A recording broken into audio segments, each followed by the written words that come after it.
നമസ്കാരം. ശിവ ടീച്ചറിന്റെ മലയാളം ക്ലാസ്സിലേക്ക് സ്വാഗതം. നമ്മൾ ഇന്ന് പഠിക്കാൻ പോകുന്നത് ബികോം സെമിസ്റ്റർ 1ന്റെ രണ്ടാം ഊഴം എന്ന നോവലിന്റെ ഒരു വിശകലനമാണ്. ചോദ്യോത്തരങ്ങൾ പറയുന്ന രീതിയിലാണ് ഈ ക്ലാസ് ക്രമീകരിച്ചിരിക്കുന്നത്. അപ്പൊ ആദ്യം നമ്മൾ ഏത് ചോദ്യത്തിന് അറിയാമല്ലോ, ബികോം പരീക്ഷയുടെ മോഡൽ 1-2 വാക്യത്തിൽ ഉത്തരം എഴുതുകയാണ് ആദ്യത്തെ 10 ചോദ്യങ്ങൾ. 11 മുതൽ 22 വരെയുള്ള ചോദ്യങ്ങൾ 50 വാക്കിൽ ഉത്തരം എഴുതുകയാണ്. 50 വാക്കിൽ ഉത്തരം എഴുതുക എന്നുള്ളത് അര പേജ് ആൻസേഴ്സ് ആണ് പ്രതീക്ഷിക്കുന്നത്. 100 വാക്കിൽ ഉത്തരം എഴുതാനുള്ള 6 ചോദ്യങ്ങളുണ്ട്. 100 വാക്കിൽ ഉത്തരം എഴുതാനുള്ള ചോദ്യങ്ങൾക്ക് 1 പേജാണ് ഉദ്ദേശിക്കുന്നത്. അപ്പോൾ നമ്മൾ ഏത് ചോദ്യം, അതായത് 100 വാക്കിൽ കവിയാതെയുള്ള ചോദ്യങ്ങൾക്കും 50 വാക്കിൽ കവിയാതെയുള്ള ചോദ്യങ്ങൾക്കും നമ്മൾ ഇൻട്രൊഡക്ഷൻ എഴുതിയതിന് ശേഷമാണ് ഉത്തരം എഴുതേണ്ടത്. രണ്ടാം ഊഴം എന്ന നോവൽ എഴുതിയിരിക്കുന്നത് MT വാസുദേവൻ നായരാണ്. അദ്ദേഹം മലയാള സാഹിത്യത്തിലെ ഒരു മുടിചൂട മന്നനാണ് എന്ന് തന്നെ പറയാം. നിരവധി നോവലുകളും ചെറുകഥകളും എഴുതിയ വ്യക്തിയാണ് MT വാസുദേവൻ നായർ. കേരള സാഹിത്യ അക്കാദമി അവാർഡ്, കേന്ദ്ര സാഹിത്യ അക്കാദമി അവാർഡ് എന്നിവ ലഭിച്ചു. ജ്ഞാനപീഠ പുരസ്കാരവും അദ്ദേഹം കരസ്ഥമാക്കി. അപ്പൊ അദ്ദേഹത്തിന്റെ പ്രധാനപ്പെട്ട നോവലുകൾ കൂടുതലും ആത്മകഥാംശം കലർന്നു വരുന്ന കഥാപാത്രങ്ങളുമായി ബന്ധപ്പെട്ടതാണ്. പക്ഷേ ഈ ഒരു നോവൽ രണ്ടാം ഊഴം എന്നത് മഹാഭാരത കഥയെ അതിജീവിച്ചെഴുതപ്പെട്ട ഒരു നോവലാണ്. മഹാഭാരതത്തിലെ രണ്ടാം ഊഴക്കാരനാണല്ലോ ഭീമൻ. അതായത് 5 പാണ്ഡവന്മാരിൽ രണ്ടാമത്തെ ആളായതുകൊണ്ട് എല്ലാ കാര്യങ്ങൾക്കും രണ്ടാമത്തെ ഒരു ഊഴമാണ് ഭീമന് ലഭിക്കുന്നത്. അങ്ങനെ രണ്ടാം ഊഴക്കാരനായ ഭീമന്റെ മനസ്സിലെ വികാര വിചാരങ്ങളിലൂടെയാണ് ഈ നോവൽ കടന്നു പോകുന്നത്. ഭീമൻ എന്ന വ്യക്തിയുടെ വ്യക്തിത്വത്തിന്റെ പല ഘട്ടങ്ങൾ ഈ നോവലിൽ ആവിഷ്കരിക്കുന്നുണ്ട്. ഭീമൻ എല്ലായ്പ്പോഴും ഒരു പരിഹാസ കഥാപാത്രമായിട്ട് നമ്മൾ കാണുന്ന വ്യക്തിയാണെങ്കിൽ പോലും ഭീമനെ കുറിച്ച് പറയാവുന്ന മറ്റൊരു കാര്യം, തൻ്റെ കൂടെയുള്ളവർക്ക് ആപത്ത് വരുമ്പോൾ ഏറ്റവും മുന്നിൽ നിന്ന് അത് പരിഹരിക്കാൻ വളരെ ശ്രദ്ധാലുവായ ഒരു രാജാവും കൂടെ ആയിരുന്നു, അല്ലെങ്കിൽ വ്യക്തിയും കൂടെ ആയിരുന്നു ഭീമൻ. അങ്ങനെ ശത്രുക്കളിൽ നിന്നുള്ള എതിർപ്പുകളെല്ലാം സഹിച്ച് തൻ്റെ പ്രിയപ്പെട്ടവരെ സംരക്ഷിക്കുന്ന ഭീമൻ ഏറ്റവും അവസാനം പാണ്ഡവർ മഹാഭാരത യുദ്ധമൊക്കെ കഴിഞ്ഞതിന് ശേഷം മഹാപ്രസ്ഥാനത്തിന് പുറപ്പെടുമ്പോഴും ഭീമനാണ് എല്ലാവർക്കും താങ്ങും തണലുമായി നിൽക്കുന്നത്. ഈ നടന്നു പോകുന്ന വഴിയാത്രയിൽ വെച്ച് ദ്രൗപദി താഴെ വീഴുമ്പോൾ യുധിഷ്ഠിരനെ വിളിച്ച് ഭീമൻ പറയുന്നുണ്ട്, ഇതാ അവരുടെ 5 പേരുടെയും ഭാര്യയായിരുന്ന ദ്രൗപദി താഴെ വീണ് കിടക്കുന്നു എന്ന്. എന്നാൽ അതേസമയം ഉടൻ തന്നെ ധർമ്മപുത്രരുടെ മറുപടി, ഇവൾ എന്നെക്കാളും ജീവിതകാലത്ത് അർജുനനെ സ്നേഹിച്ചവളാണ്, അതുകൊണ്ട് ഇവളുടെ കാര്യങ്ങൾക്ക് ഞാൻ കൂടുതൽ പ്രാധാന്യം കൊടുക്കുന്നില്ല, നമുക്ക് യാത്ര തുടരാം എന്ന് പറഞ്ഞ് ദ്രൗപദിയെ കൈയൊഴിഞ്ഞു പോകുന്ന യുധിഷ്ഠിരൻ. പക്ഷേ ഭീമൻ ആ സമയത്തും ദ്രൗപദിയെ കൈവിടുന്നില്ല. ഭീമൻ ദ്രൗപദിയെ കൈകളിലേറ്റി അവളെ ആശ്വസിപ്പിക്കുന്ന ഒരു സന്ദർഭം നമ്മൾ ഈ നോവലിൽ കാണുന്നുണ്ട്. അപ്പൊ ജീവിതത്തിന്റെ അവസാന ഭാഗത്ത് എത്തുന്ന ഭീമൻ തൻ്റെ ജീവിതത്തെക്കുറിച്ചൊരു തിരിഞ്ഞു നോട്ടം നടത്തുകയാണ് ഈ നോവലിലൂടെ ചെയ്യുന്നതെന്ന് നമുക്ക് മനസ്സിലാക്കാൻ സാധിക്കും. ആ രീതിയിലാണ് ഈ നോവൽ അവതരിപ്പിച്ചിരിക്കുന്നത്. അപ്പോൾ ഭർത്താവായ പാണ്ഡുവിന്റെ മരണശേഷം കുന്തി 5 മക്കളെയും കൂട്ടി എവിടേക്ക് വരുന്നു? ഹസ്തിനപുരിയിലേക്ക് വരുന്നു. അപ്പൊ അന്നു മുതൽ ആ രാജ കൊട്ടാരത്തിൽ ഹസ്തിനപുരിയിൽ എത്തിയതിനു ശേഷം പാണ്ഡുവിന്റെയും ധൃതരാഷ്ട്രരുടെയും മക്കൾ തമ്മിൽ, അതായത് കൗരവരും പാണ്ഡവരും തമ്മിൽ ഒരു വല്ലാത്ത മത്സര ബുദ്ധിയും വഴക്കുമാണ് എപ്പോഴും നടന്നിരുന്നത്. ഇവരുടെ മത്സരങ്ങളുടെ, അല്ലെങ്കിൽ എങ്ങനെയാണ് ഇവർ തമ്മിൽ പൊരുത്തപ്പെടാതെ ഹസ്തിനപുരിയിൽ താമസിക്കുന്നു എന്ന ആ ഒരു രംഗത്തിൽ നിന്നാണ് നമ്മുടെ നോവൽ ആരംഭിക്കുന്നത്. അപ്പൊ യുധിഷ്ഠിരന് ഹസ്തിനപുരത്തിൽ വന്നപ്പോൾ അവിടെ താമസിക്കുന്നത് ഒട്ടും തന്നെ ഇഷ്ടപ്പെട്ടില്ല. കാരണം കൗരവന്മാരുടെ പ്രവർത്തികളാണ് യുധിഷ്ഠിരനെ കൊണ്ട് ഇങ്ങനെ ഒരു ഇഷ്ടക്കേട് ഉണ്ടാക്കിയത്. അപ്പോൾ നമുക്ക് ഇവിടെ നിന്ന് പോയി വസുദേവൻ അമ്മാവന്റെ വീട്ടിൽ താമസിക്കരുതോ എന്ന് ചോദിക്കുന്നുണ്ട് യുധിഷ്ഠിരൻ. എന്നാൽ ഹസ്തിനപുരത്തിന്റെ അവകാശികളാണ് മക്കളെ നിങ്ങളെന്നും, നിങ്ങൾ ഇങ്ങനെ മാറി നിൽക്കുന്നത് അല്ലെങ്കിൽ ഒഴിഞ്ഞു നിൽക്കുന്നത് നല്ലതല്ല, ശത്രുപക്ഷത്തിന് അത് സൗകര്യമാകില്ലേ എന്ന് രാജമാതാവ് എന്ന നിലയിൽ കുന്തി ഉപദേശിക്കുന്ന ഭാഗമാണ്. അപ്പൊ ഇവിടെ നമുക്ക് കുന്തി എന്ന കഥാപാത്രത്തെ കുറിച്ച് കൂടുതൽ മനസ്സിലാക്കുമ്പോൾ കുന്തി വളരെ ആലോചിച്ചാണ് പല തീരുമാനങ്ങളും എടുക്കുന്നതെന്ന് നമുക്കറിയാം. അപ്പൊ നമുക്കറിയാമല്ലോ, ഈ സ്വയംവരത്തിന്റെ കാര്യമാണെങ്കിലും പാഞ്ചാലിയെ വിവാഹം കഴിക്കുമ്പോൾ ഈ 5 മക്കളും അർജുനനാണ് സ്വയംവര പരീക്ഷ ജയിച്ച് അവളെ സ്വന്തമാക്കിയതെങ്കിലും തൻ്റെ മക്കൾ ഭിന്നിച്ചു നിൽക്കും എന്ന് കരുതിയാണ് ഈ ദ്രൗപദി 5 പേരായിട്ട് സ്വീകരിക്കണം എന്ന് കുന്തി പറയുന്നത്. അപ്പൊ കുന്തിയുടെ ചില രാജശാസനകൾ, രാജമാതാവെന്ന നിലയിൽ കുന്തിയുടെ ചില ശാസനകൾ എപ്പോഴും ഇവരെ ഒരുമിപ്പിച്ച് നിർത്താൻ സഹായിച്ചിരുന്നു. കുറ്റം എപ്പോഴും നമുക്കാവും, അത് ഓർമ്മിച്ച് നടന്നോളൂ, കുലദ്രോഹി എന്ന പേര് കേൾപ്പിക്കരുത് എന്നൊരു ചോദ്യം ഇതിനകത്ത് തരുന്നുണ്ട്. അപ്പോൾ നമുക്ക് അതിന്റെ പശ്ചാത്തലം പരിശോധിക്കുമ്പോൾ പാണ്ഡുവിന്റെ മരണശേഷം തൻ്റെ മക്കളായ 5 പാണ്ഡവരെയും കൂട്ടി കുന്തി തിരിച്ച് ഹസ്തിനപുരത്തിലെത്തി. അപ്പോൾ ഈ കുട്ടികളെയൊക്കെ വളരെ സ്നേഹപൂർവ്വം എല്ലാവരും സ്വീകരിച്ചെങ്കിലും മക്കൾ അല്ലെങ്കിൽ കൗരവന്മാർ എപ്പോഴും അവരിൽ നിന്ന് അകന്നു തന്നെയാണ് നിന്നത്. ദുര്യോധനനും ഭീമനും ഒരേ ദിവസമാണ് പിറന്നത്. അന്ന് ഒരുപാട് ദുശകുനങ്ങൾ അവിടെ നടന്നതായിട്ട് പറയപ്പെടുന്നുണ്ട്. അപ്പോൾ ഭീമനാണ് ഈ ദുശകുനങ്ങളുടെ കാരണമെന്ന് ദുര്യോധനൻ പറയുന്നു. ദുര്യോധനനാണ് ദുശകുനങ്ങളുടെ കാരണമെന്ന് ഭീമൻ പറയുന്നു. മാത്രമല്ല ഈ 2 കൂട്ടരും ഒരുമിച്ച് ഹസ്തിനപുരത്തെ കൊട്ടാരത്തിൽ താമസിക്കുമ്പോൾ ദ്രോണരിൽ നിന്നാണ് അവർ ആയുധ വിദ്യ അഭ്യസിക്കുന്നത്. ആ സമയത്തും ഇവർ തമ്മിൽ വളരെ പകയും പിണക്കവുമാണ് വച്ചു പുലർത്തിയിരുന്നത്. ഇവരുടെ ആയുധ അഭ്യാസ രീതികളും മറ്റും കുന്തി വളരെയധികം നിരീക്ഷിച്ചു പോന്നിരുന്നു. ഭീമനെ ഉപദ്രവിക്കാൻ പലവട്ടം ദുര്യോധനൻ ശ്രമിച്ചിട്ടുണ്ട്. അങ്ങനെ ഉപദ്രവിച്ചാലും ഭീമൻ അങ്ങോട്ട് ചെന്ന് ഒന്നും ചെയ്യരുത്, അങ്ങനെ ഉപദ്രവിച്ചാൽ കുലം മുടിച്ചു എന്നൊരു ദുഷ്പേര് നമുക്കുണ്ടാകും, അത് സംഭവിക്കാതെ സൂക്ഷിക്കണമെന്നാണ് ഈ വാക്യങ്ങളിലൂടെ ആര് ഓർമ്മിപ്പിക്കുന്നത്? കുന്തി മകനെ ഭീമനെ ഓർമ്മിപ്പിക്കുന്നത്. ഇവരുടെ പിണക്കവും വഴക്കും കൂടുതലായപ്പോൾ ഇവർ തമ്മിൽ പിടിവലി കൂടുക, ബഹളം വയ്ക്കുക. പിന്നെ ഭീമൻ ദുര്യോധനനെ അനുജനെയും വലിച്ച് നദിയിലിട്ടു, വെള്ളത്തിൽ ശ്വാസം മുട്ടിച്ചു. ഇങ്ങനെയൊക്കെ ഒരുപാട് കയ്യേറ്റം നടക്കുന്ന ഒരു സമയത്ത് ഭീമനെ ഗാന്ധാരി കൊട്ടാരത്തിലേക്ക് വിളിപ്പിക്കുന്നു. കുന്തിയും അവിടെ ഉണ്ടായിരുന്നു. അപ്പോൾ ദുര്യോധനനും അനുജന്മാരും എല്ലാം അവിടെ എത്തി. അപ്പോൾ അവിടെ ഒരു വിചാരണ നടക്കുകയാണ്. കലഹം തുടങ്ങിയെങ്കിൽ നിങ്ങൾ പറയണം, അമ്മമാരും മുത്തശ്ശിയും ഒക്കെ വന്ന വഴിക്ക് തന്നെ ഞങ്ങൾ വനത്തിലേക്ക് പൊയ്ക്കോളാം, നിങ്ങൾ കലഹിച്ച് രസിച്ചോളൂ എന്ന് പറയുന്നു. അപ്പോൾ വരാൻ പോകുന്ന കലാപത്തിന്റെ ഭാഗമായിട്ടാണ് ഇപ്പോൾ ദുര്യോധനനും ഭീമനും കലഹിക്കുന്നതെന്ന് അമ്മമാർ ചിന്തിക്കുന്നു. അപ്പൊ കുരുവംശത്തിലെ പുരുഷന്മാർ സ്ത്രീകളുടെ കണ്ണുനീർ കണ്ട് രസിച്ചവരാണ് എന്നൊരു കാര്യവും കൂടെ ഇവിടെ പറയുന്നുണ്ട്. മാത്രമല്ല ഈ ഗാന്ധാരി ഈ കാര്യങ്ങൾ തുടർന്ന് കുമാരന്മാരോട് പറയുമ്പോൾ കുരുവംശത്തിലെ പുരുഷന്മാർ മുഴുവൻ സ്ത്രീകളുടെ കണ്ണീർ കണ്ട് രസിച്ചവരാണ്. അതായത് ഇനി നിങ്ങൾ കല്യാണം കഴിക്കാൻ പോകുന്ന വധുക്കളെ കുറിച്ചാണ് എൻ്റെ സങ്കടം. ഈ രാജകൊട്ടാരം മുഴുവൻ അന്ധന്മാർക്കും ഷണ്ടന്മാർക്കും വേണ്ടി ജീവാഹൂതി ചെയ്ത രാജാങ്കനമാരുടെ നെടുവീർപ്പുകളാണ് ഇവിടെ തേങ്ങി നടക്കുന്നത് എന്ന് പറയുന്നു. അതിന് ഈ ഒരു വാക്യം പറയാനുള്ള കാരണം, ഭീഷ്മർ ബ്രഹ്മചാരി ആയിരുന്നിട്ട് പോലും കാശിരാജാവിന്റെ കന്യകമാരെ എന്ത് ചെയ്തു? ബലാത്കാരമായി കൊണ്ടുവന്നു. അവരാണെങ്കിലോ വിധവമാരായിട്ട് ജീവിതം തുലച്ചു. ഇവർക്ക് പിറന്ന ധൃതരാഷ്ട്രർ അന്ധനായി മാറി, പാണ്ഡു ഷണ്ടനായി മാറി. എന്നാൽ അന്ധന്റെ വധുവായി അല്ലെങ്കിൽ അന്ധനായ ധൃതരാഷ്ട്രരുടെ ഭാര്യയായി വന്ന ഗാന്ധാരി തന്റെ കണ്ണുകൾ കെട്ടിക്കൊണ്ടാണ് ഹസ്തിനപുരത്തേക്ക് പ്രവേശിച്ചത്. പാണ്ഡുവിനെ വിവാഹം കഴിച്ച കുന്തിയാണെങ്കിലോ പാണ്ഡുവിൽ മക്കൾ ജനിക്കാത്തത് കൊണ്ട് മറ്റു പുരുഷന്മാരെ സ്വീകരിച്ചാണ് മക്കൾക്ക് ജന്മം നൽകിയത്. അപ്പൊ ഇങ്ങനെ കുന്തിയുടെയും ഗാന്ധാരിയുടെയും മക്കൾ കലഹിച്ചാൽ അവർ അകാലത്തിൽ മരിക്കും. അവരുടെ ഭാര്യമാർ എന്ത് ചെയ്യേണ്ടി വരും? വിധവമാരായിട്ട് കഴിയേണ്ടി വരും.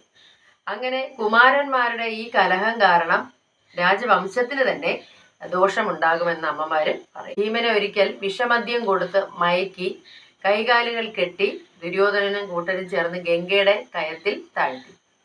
എന്നാൽ ഈ കയത്തിലേക്ക് താന്നുപോയ ഭീമൻ നാഗലോകത്തേക്കാണ് എത്തിയത്. നാഗലോകത്തെത്തിയ ഭീമനെ നാഗരാജാവും കൂട്ടരും ചേർന്ന് സ്വീകരിച്ച് അദ്ദേഹത്തിന് ആഹാരം കൊടുക്കുന്നു, മരുന്നുകൾ കൊടുക്കുന്നു, അതിബലവാനാക്കി മാറ്റുന്നു.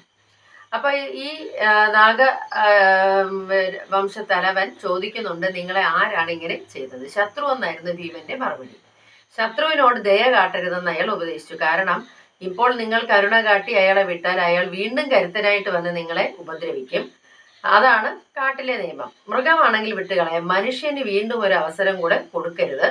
ശത്രുവിനെ സ്വന്തം കഴിവ് തന്നെ ശത്രുവിന്റെ ജയത്തിന് ഉപദേശിക്കണം വേണ്ടത് എന്നൊക്കെയുള്ള ഒരു ഉപദേശം അയാൾ കൊടുക്കുന്നുണ്ട്. അപ്പൊ ഇതൊരു ചോദ്യമായിട്ട് വരാം. അതാണ് ഞങ്ങളുടെ നിയമം, മൃഗത്തെ വിട്ടുകളയാം, മനുഷ്യന് രണ്ടാമതൊരു അവസരം കൊടുക്കരുത് എന്നത് പറയുന്നത് നാഗലോകത്ത് വെച്ച് വംശത്തിന്റെ തലവൻ ഭീമനോട് പറയുന്നത്. ദുര്യോധനനും അല്ലെങ്കിൽ പാണ്ഡവരും കൗരവരും തമ്മിലുള്ള മത്സരങ്ങൾ തുടർന്നുകൊണ്ടേയിരുന്നു. അവരുടെ വാക്കേറ്റങ്ങളും വഴക്കും ഒക്കെ തുടർന്നുകൊണ്ടേയിരുന്നു. അങ്ങനെയാണ് ആയുധ വിദ്യ അഭ്യാസം കഴിയുന്ന സമയത്ത് അരങ്ങേറ്റം വരുന്നത്.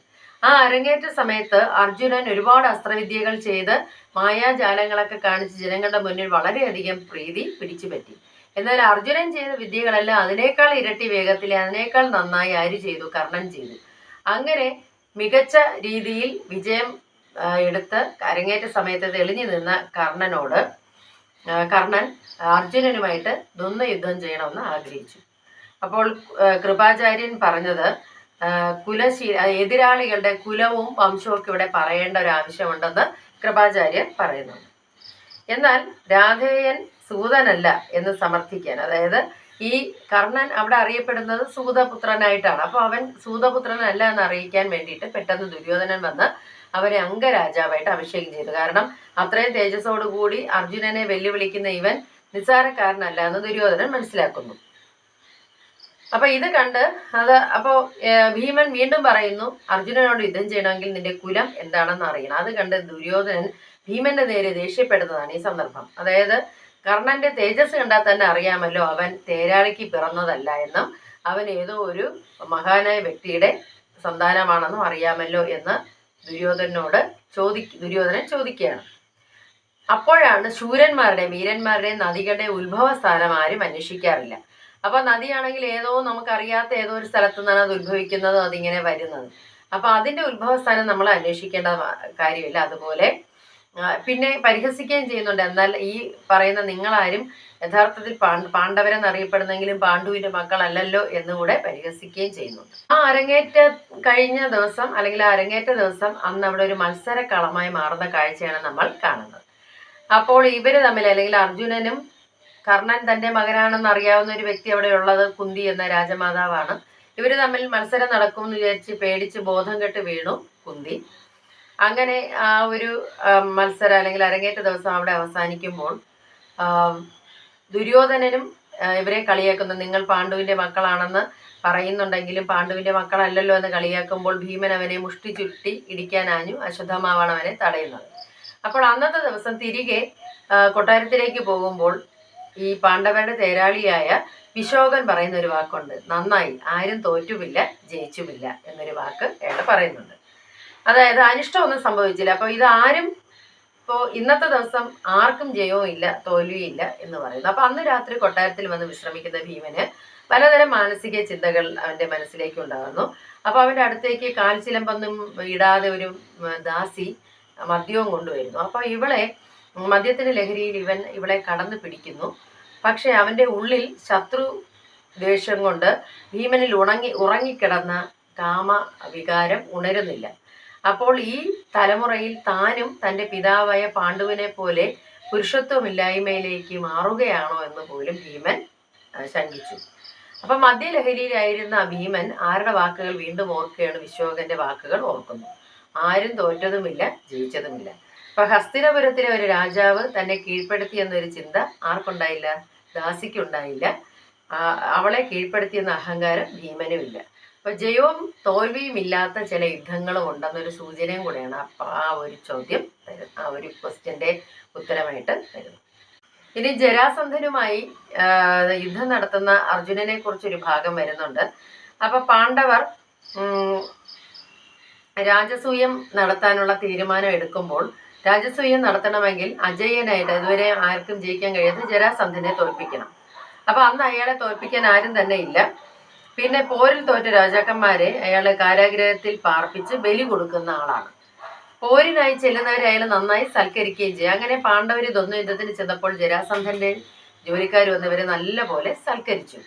അവിടെ ഇഷ്ടം പോലെ വിഭവങ്ങൾ ഇവർക്ക് നിരത്തിയിരുന്നു. അപ്പൊ കൃഷ്ണൻ പറയുന്നു, ഞങ്ങൾ യുദ്ധത്തിന് വന്നതാണ്, ഇവിടെ വിരുന്നിന് വന്നതല്ല എന്ന് പറയുന്നു.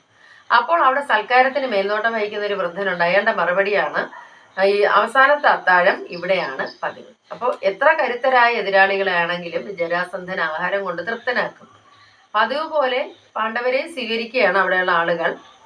അപ്പോൾ എന്തായാലും എപ്പോഴും അവിടെ വരുന്നവരുടെ അവസ്ഥ ഇതാണ്, ഇവിടുത്തെ ആഹാരം കഴിച്ച് സംതൃപ്തി അടഞ്ഞതിന് ശേഷം അവർ മരണത്തിലേക്ക് പോവുകയാണ് പതിവ് എന്നുള്ള സത്യമാണ് ആ വൃദ്ധൻ അവിടെ പറയുന്നത്. ഇനി വാരണാവതത്തിലെ ഒരു അരക്കില്ലത്ത് താമസിക്കുന്ന ഒരു സംഭവം ഉണ്ടല്ലോ. പാണ്ഡവർ കുന്തിയോടൊപ്പം അവിടെ താമസിക്കുമ്പോഴാണ് അതിനെ കത്തിച്ച്, അല്ലെങ്കിൽ അരക്ക് കൊണ്ട് പണിത് ആണ് എന്നാണ് പറയുന്നത്. അപ്പൊ അതുകൊണ്ട് കത്തിച്ച് അവരെ കൊല്ലാനൊരു പ്ലാൻ ഇട്ടിരുന്നു. അതിന് ഭീമനാണ് അതിൽ സഹോദരന്മാരെയും അമ്മയും അവിടെ നിന്ന് രക്ഷപ്പെടുത്തുന്നത്.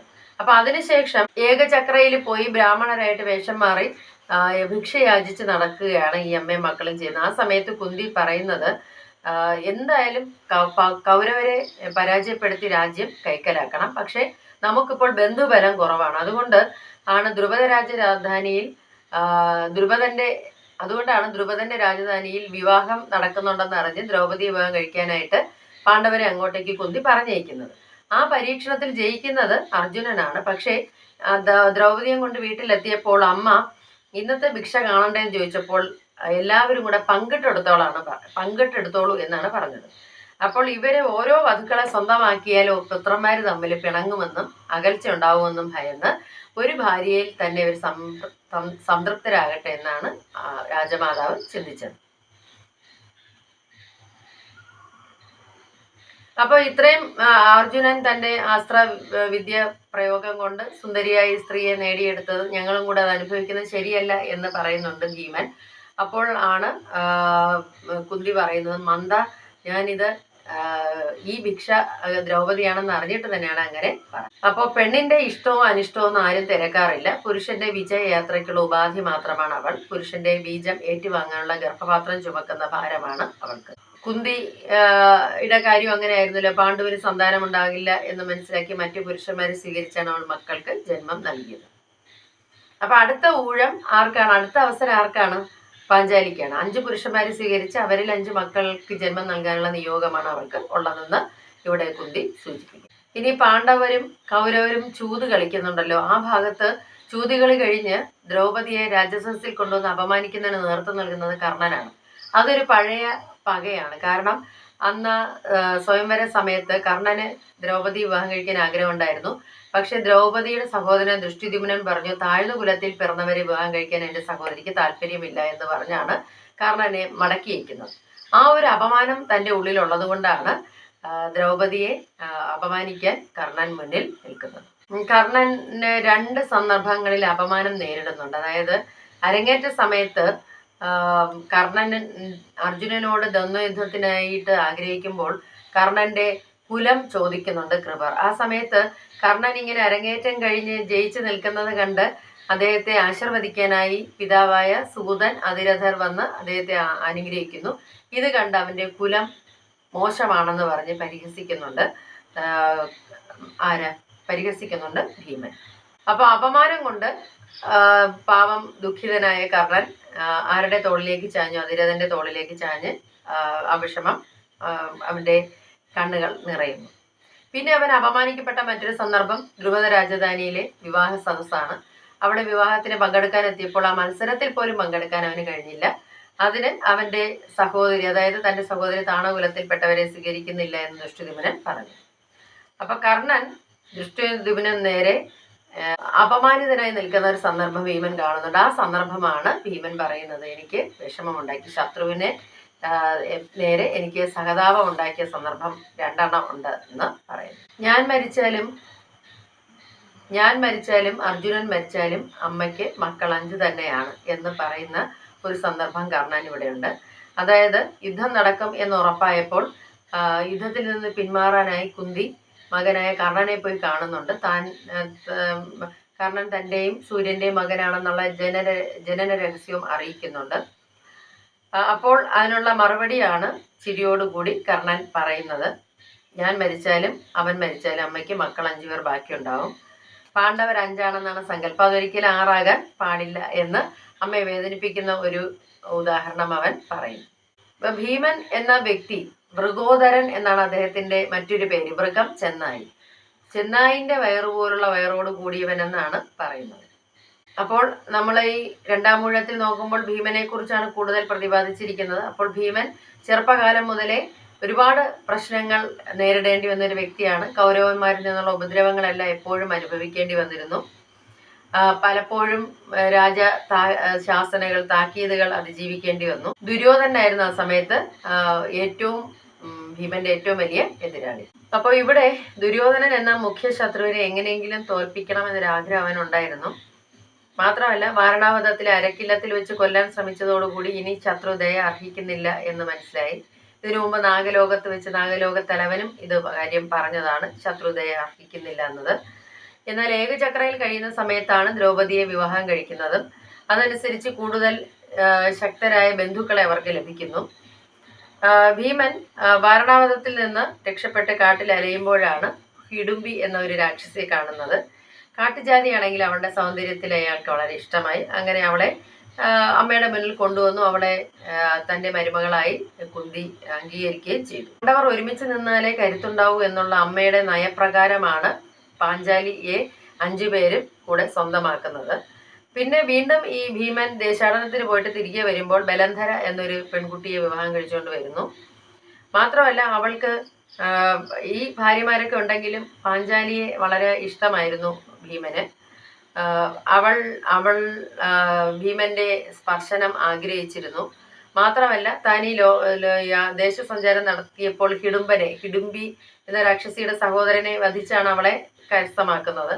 ഹിഡുംബനെ കൊന്നു, ബഗനെ കൊന്നു, ജരാസന്ധനെ കൊന്നു. ഈ കാര്യങ്ങളൊക്കെ പറഞ്ഞ് അവളെ കേൾപ്പിക്കാൻ, പാഞ്ചാലിയെ പറഞ്ഞു കേൾപ്പിക്കാൻ ഭീമന് വലിയ ആഗ്രഹമായിരുന്നു. എന്നാൽ ഇതേ ഭീമൻ തന്നെയാണ് കൗരവ രാജസന്നിധിയിൽ വെച്ച് മറ്റുള്ളവരുടെ എല്ലാവരുടെ മുന്നിൽ വെച്ച് പാഞ്ചാലിയെ അപമാനിക്കുന്ന കണ്ടിട്ട് ആരും ഒന്നും മിണ്ടാതിരിക്കുമ്പോൾ കോപവും സങ്കടവും സഹിക്കാൻ കഴിയാതെ അവിടെ പ്രശ്നങ്ങൾ സൃഷ്ടിക്കുന്നത്. എന്നിട്ട് ആരും ഇതിനൊരു പ്രതികരിക്കാത്തതുകൊണ്ട് തീ കൊണ്ടുവരൂ സഹദേവ, ഞാൻ എൻ്റെ കൈ പൊള്ളിക്കട്ടെ, അത്രയ്ക്ക് ഞാൻ നിസ്സഹായനായി നോക്കി നിൽക്കേണ്ടി വന്നല്ലോ ഇവളെ ഉപദ്രവിക്കുന്നത് എന്ന് പറയുന്ന ഒരു ഭീമനെ നമ്മൾ അവിടെ കാണുന്നു. പിന്നെ ചൂതിൽ തോറ്റ് കാട്ടിലേക്ക് പോയതിനു ശേഷം ആത്മപീഡ അനുഭവിക്കാൻ കാട്ടിൽ താമസിക്കുന്ന ആ ഒരു രീതിയെ ഭീമൻ പഴിക്കുന്നുണ്ട്. 12 കൊല്ലം കാട്ടിൽ അലയാനാണോ എന്ന് ഭാവം എന്ന് ചോദിക്കുന്നു. അതിനിടയിൽ യുദ്ധം ചെയ്ത് രാജ്യം പിടിച്ചെടുക്കണമെന്ന് ആഗ്രഹം വരുന്നു. മാത്രമല്ല ഇവളുടെ അല്ലെങ്കിൽ പാഞ്ചാലിയുടെ വസ്ത്രാക്ഷേപം നടത്തിയ ദുശ്ശാസനന്റെ മാറ് പിളർന്ന് ആ രക്തം കുടിക്കണമെന്നുള്ള അല്ലെങ്കിൽ ആ രക്തത്തിൽ കൈമുക്കി അവളുടെ മുടി, പാഞ്ചാലിയുടെ അഴിഞ്ഞു കിടക്കുന്ന മുടി കെട്ടിക്കൊടുക്കണം എന്നുള്ള ആഗ്രഹം ഭീമനിൽ വീണ്ടും ഉണരുന്നു. ഈ വനവാസ കാലത്തും അതിനെ തുടർന്നുള്ള അജ്ഞാതവാസ കാലത്ത് കീചകന്റെ രാജധാനിയിലാണ് ഇവർ കഴിയുന്നത്. അവിടെ വെച്ച് കീചകൻ പാഞ്ചാലിയെ ലക്ഷ്യമിടുന്നതും അപ്പോൾ അവനെ എങ്ങനെയെങ്കിലും ഒഴിവാക്കണം, അല്ലെങ്കിൽ അത് പാഞ്ചാലിക്ക് ദോഷമാകുമെന്ന് ചിന്തിക്കുന്നത് ഈ 5 പേരിൽ ഭീമൻ മാത്രമാണ്. എന്നിട്ടും ഈ യുദ്ധം ഒഴിവാക്കാൻ നല്ലപോലെ നോക്കുന്നുണ്ട് ധർമ്മപുത്ര. എന്നാൽ കുരുക്ഷേത്ര യുദ്ധസമയത്ത് ഒരു കൊടുങ്കാറ്റ് പോലെ എല്ലാവരെയും കൊന്നൊടുക്കുകയാണ് ഭീമൻ ചെയ്യുന്നത്. ഒരുപാട് അവഗണനകൾ പലപ്പോഴും ഭീമൻ അനുഭവിച്ചിരുന്നു. പാഞ്ചാലിക്ക് പോലും ഭീമനെ വലിയ ഇഷ്ടം ഉണ്ടായിരുന്നില്ല. ഭീമനേക്കാൾ അർജുനനെയാണ് അവൾക്ക് കൂടുതൽ ഇഷ്ടമായിരുന്നത്. അവസാനമായി മഹാപ്രസ്ഥാനത്തിന് പുറപ്പെടുമ്പോൾ പ്രിയതമയായ പാഞ്ചാലി വഴിയിൽ തളർന്നു വീണു. അപ്പോൾ അവൾക്ക് അർജുനനോടായിരുന്നു സ്നേഹം എന്ന് നിന്ദിച്ചുകൊണ്ട് മുന്നിലേക്ക് നടക്കുകയാണ് ഭീമൻ, മറ്റുള്ളവർ, പ്രത്യേകിച്ച് ജ്യേഷ്ഠനുമൊക്കെ. അപ്പൊ ഭീമന്റെ മനസ്സിൽ ആ സംഘർഷം അപ്പോഴും അടങ്ങുന്നില്ല. ഭാര്യയുടെ അഭിമാനം സംരക്ഷിക്കാൻ, സ്വന്തം സഹോദരങ്ങളെ അമ്മയും സംരക്ഷിക്കാൻ ഒക്കെ പണിപ്പെടുന്ന ഒരു കഥാപാത്രമായിട്ട് ഭീമൻ മാറുകയാണ്. പിന്നെ ഇതിൽ വരുന്ന ഒരു പ്രധാന കഥാപാത്രം ദ്രൗപദിയാണ്. ലോകത്തൊരു സ്ത്രീക്ക് അനുഭവിക്കാൻ കഴിയാത്ത ഒരു അഗ്നി പരീക്ഷണത്തെയാണ് പാഞ്ചാലി അനുഭവിക്കുന്നത്. വിവാഹത്തിലൂടെ അർജുനന്റെ സ്വന്തമായെങ്കിലും അമ്മയുടെ വാക്കുകളിലൂടെ 5 പേർക്കാണ് അവള് സ്വന്തമാകുന്നത്. 1 വർഷം ഒരാൾ വീതം ഇവളെ ഭാര്യയാക്കി വെക്കണം എന്നുള്ളതായിരുന്നു വ്യവസ്ഥ. അപ്പോൾ ഇങ്ങനെ ഇതിലെ ഏറ്റവും വലിയ പ്രത്യേകത, ഈ 5 പാണ്ഡവന്മാർക്ക് ഇവള് ഭാര്യയായിരുന്നെങ്കിൽ അവർക്കെല്ലാം വേറെയും ഭാര്യമാർ ഉണ്ടായിരുന്നു. എന്നാൽ സപത്നിമാരോട് ഏറെ ഹൃദ്യമായിട്ടാണ് ദ്രൗപദി പെരുമാറിയിരുന്നത്. അർജുനന്റെ മറ്റൊരു ഭാര്യയായ സുഭദ്രയുടെ സൗന്ദര്യത്തെ കുറിച്ച് പറയുന്നുണ്ട്. ഹിഡുംബിയുടെ ഗുണങ്ങളെ കുറിച്ച് അവൾ പറയുന്നുണ്ട്. ഇങ്ങനെയൊക്കെ ആണെങ്കിലും അർജുനനെ കുറിച്ച് കേൾക്കാനായിരുന്നു അവൾക്ക് കൂടുതൽ ഇഷ്ടം. പാണ്ഡവർ 5 പേരും ശക്തരായിരുന്നെങ്കിലും അവരുടെ ചൂതുകളി ഭ്രാന്ത് അവളെ ഒരു അടിമയാക്കുന്നു. അടിമയാക്കപ്പെട്ടവളാണ് ദാസിയാണെന്നുള്ളത് ദുര്യോധനൻ കൽപ്പിച്ചു. ഒരു പെണ്ണിനെ വലിച്ചഴിച്ച് സഭാവേദിയിൽ കൊണ്ടുവന്ന് അപമാനിക്കുന്നത് ശരിയാണോ എന്ന് ചോദിക്കുന്ന സ്ത്രീത്വത്തിന്റെ ഒരു ചോദ്യം ഇവിടെ ഉയർന്നു വരുന്നത് ദ്രൗപദിയിൽ നിന്നാണ്. എന്നാൽ പാണ്ഡവർ വനവാസത്തിന് പോയപ്പോഴും തന്റെ അച്ഛന്റെ കൊട്ടാരത്തിലേക്കൊന്നും മടങ്ങി പോകാതെ ആഭരണമൊന്നുമില്ലാതെ മരുവുരിയും ധരിച്ച് കാട്ടിൽ അലയുകയായിരുന്നു അവള് ചെയ്തത്. ലോകവീരന്മാരായ ഭർത്താക്കന്മാർ നോക്കി നിൽക്കുമ്പോൾ കൗരവന്മാർ തന്നെ അപമാനിച്ചതിൽ അവർക്ക് അമർഷവും വിദ്വേഷവും ഉണ്ട്. പക്ഷേ കൃഷ്ണൻ ഇതെല്ലാം കാണുന്നുണ്ടെന്ന് തന്നെ തുണയ്ക്കുമെന്ന് അവള് കരുതുന്നു. ശത്രുക്കളെ വധിച്ച് നീ ഭർത്താക്കന്മാരോട് ഐശ്വര്യമായി വാഴും എന്നാണ് കൃഷ്ണൻ അവളെ സമാധാനപ്പെടുത്തുന്നത്. അവസാനം മഹാപ്രസ്ഥാനത്തിന് പുറപ്പെടുമ്പോൾ ദ്രൗപദി വഴിയിൽ വീണു പോകുന്നു. അതിന് അർജുനനെ മാത്രമേ അവൾ സ്നേഹിച്ചിരുന്നുള്ളൂ എന്ന് പറഞ്ഞ അവളെ തള്ളിപ്പറഞ്ഞ് യുധിഷ്ഠിരൻ മുന്നിലേക്ക് നടക്കുകയാണ്. അപ്പോൾ എല്ലാ രാജവധുവായി രാജപുത്രിയായി ഒക്കെയാണ് ജീവിച്ചതെങ്കിലും ജീവിതത്തിലെ സൗഭാഗ്യങ്ങളൊന്നും വളരെയധികം ആഘോഷിക്കാൻ കഴിയാത്ത ഒരു സ്ത്രീ കഥാപാത്രമാണ് ദ്രൗപദി. ഇനി നമുക്കിതിലെ പ്രധാന കഥാപാത്രങ്ങളായി വരുന്നത് കുന്തിയും യുധിഷ്ഠിരനും ഒക്കെയാണ്. അപ്പോൾ ഈ പാഠത്തിൽ പല പ്രാവശ്യം അവരെക്കുറിച്ച് പരാമർശിച്ചിട്ടുണ്ട്. അപ്പോൾ ഈ അറിയാവുന്ന ഭാഗങ്ങൾ കൂടെ നിങ്ങളൊന്ന് ശ്രദ്ധിക്കുക. കഴിയുമെങ്കിൽ പാഠഭാഗം ഒന്ന് വായിക്കുക. ഈ ഒരു പാഠം വായിക്കുകയും പാഠഭാഗത്തിൻ്റെ ഈ ഒരു ക്ലാസ് കേൾക്കുകയും ചെയ്താൽ ഏതാണ്ടൊരു രൂപം നിങ്ങൾക്ക് കിട്ടിക്കഴിയും, ഉത്തരം എഴുതാൻ കഴിയും. പ്രത്യേകിച്ച് ഇത് രണ്ടാം ഊഴം എന്ന നോവൽ നിങ്ങൾ ഒന്ന് വായിക്കുന്നതായിരിക്കും നല്ലത്. സന്ദർഭങ്ങൾ നിങ്ങൾക്ക് വളരെ പെട്ടെന്ന് അപ്പോൾ ഓർത്തെടുക്കാൻ കഴിയും. ഇനി ബാക്കിയുള്ള കഥ, അപ്പോൾ ചോദ്യങ്ങളുടെ ഉത്തരം എഴുതുമ്പോൾ ഇൻട്രൊഡക്ഷനും കൂടെ ചേർത്ത് എഴുതാൻ ശ്രദ്ധിക്കുക. നിങ്ങൾക്ക് എക്സാം എഴുതാൻ കഴിയട്ടെ എന്ന ആശംസയോടെ ക്ലാസ് നടത്തുന്നു. അടുത്ത ക്ലാസ്സിൽ കാണുന്നവരെ സ്നേഹത്തോടെ ശ്രീപതി.